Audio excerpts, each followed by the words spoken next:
മണൽ നിക്ഷേപമുള്ള മറ്റ് നദികളിൽ നിന്നും ഘട്ടഘട്ടമായി മണൽ വാരുന്നതാണ്. ഇതിലൂടെ 200 കോടി രൂപ മൊത്ത വരുമാനം പ്രതീക്ഷിക്കുന്നു. മണൽ വാരുന്നതിലൂടെ നദികളുടെ ജലസംഭരണ ശേഷി വർദ്ധിക്കുന്നതും വെള്ളപ്പൊക്ക സാധ്യത കുറയ്ക്കുന്നതുമാണ്. അപ്പോൾ അതായിരുന്നു ആ പ്രഖ്യാപനം. ബജറ്റിലെ ഈ പ്രഖ്യാപനത്തെ വലിയ പ്രതീക്ഷയോടെയാണ് തൊഴിലാളികളും പുഴയോരത്ത് താമസിക്കുന്ന ജനങ്ങളും കണ്ടത്. പക്ഷേ അത് വാക്കുകളിലും ബജറ്റിലെ 176 നമ്പർ പേജിലും മാത്രം ഒതുങ്ങിയെന്നല്ലാതെ പുഴയിൽ പ്രാവർത്തികമായിട്ടില്ല. 2 ദിവസം ചാനലിൽ ചർച്ച ചെയ്യും, പത്രത്തിൽ വായിക്കും നമ്മൾ. പിന്നീട് ഒന്നുമില്ല. പിന്നെ അത് റവന്യൂവിൽ ചോദിച്ചാൽ പറയും ഒന്നും വന്നിട്ടില്ല, ഓർഡർ വന്നിട്ടില്ല. കളക്ടറേറ്റിലാണ് പറയും, കളക്ടറേറ്റിൽ അന്വേഷിച്ചാൽ പറയും തിരുവനന്തപുരത്താണ്. അപ്പോൾ ഒരു ഐഡിയയും പിന്നെ അതിനെപ്പറ്റി ഒന്നുമില്ല. പിന്നെ അങ്ങനെ ഉപേക്ഷിക്കുക, മറ്റു മാർഗ്ഗങ്ങൾ തേടി ഇങ്ങനെ വർഷം ഈ ബഡ്ജറ്റ് വായിക്കുക, പ്രതീക്ഷിക്കുക, അത്ര തന്നെ ഇപ്പോൾ അതിൽ നടക്കുള്ളൂ.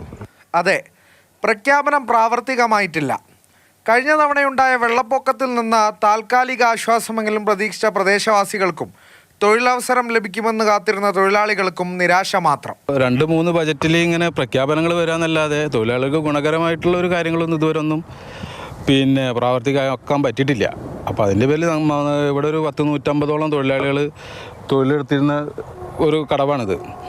അപ്പോൾ അവരൊക്കെ ഇപ്പോൾ സാമ്പത്തികമായിട്ട് വളരെ പിന്നോക്കം നിൽക്കുക. കൂലിപ്പണിക്ക് പോലും പോകാൻ പറ്റാത്ത അവസ്ഥകളാണ് നമുക്കറിയാമല്ലോ. അന്യ സംസ്ഥാന തൊഴിലാളികൾ പിന്നെ ധാരാളമായിട്ട് തൊഴിലെടുത്ത് നടക്കുകയാണ്. പക്ഷേ നമുക്ക് ഇപ്പോൾ ഇത്രയും 150 തൊഴിലാളികളും അവരുടെ കുടുംബങ്ങളും ശരിക്കും പറഞ്ഞാൽ പട്ടിണി എന്ന് തന്നെ പറയാം. നിയന്ത്രിതമായ മണലെടുപ്പ് പുഴയുടെ സ്വാഭാവികമായ ഒഴുക്ക് വീണ്ടെടുക്കാൻ അനിവാര്യമാണ്. ദിശ തെറ്റിയുള്ള പുഴയുടെ ഒഴുക്കിനാൽ പ്രതിസന്ധിയിലുള്ള ഭാരതപ്പുഴയുടെ സമീപവാസികൾക്ക് ആശ്വാസമായ പ്രഖ്യാപനമാണ് നടന്നത്. എന്നാൽ സർക്കാരിനും തദ്ദേശ സ്ഥാപനങ്ങൾക്കും ഗുണമാകുമെന്ന് കരുതിയ പ്രഖ്യാപനം പാഴ്വാക്കായെന്ന് മാത്രമല്ല, പ്രളയഭീതിയിലുള്ളവരുടെ ആശങ്ക പരിഹരിക്കാനും സാധിച്ചില്ല.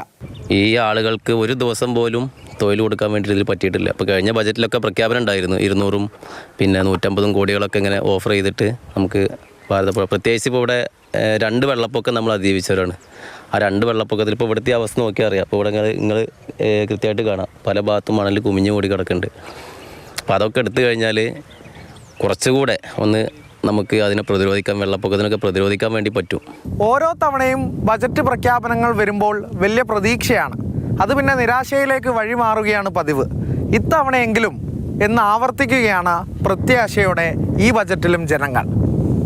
അരുൺ അമൃതനാഥ്, മാതൃഭൂമി ന്യൂസ്, മലപ്പുറം.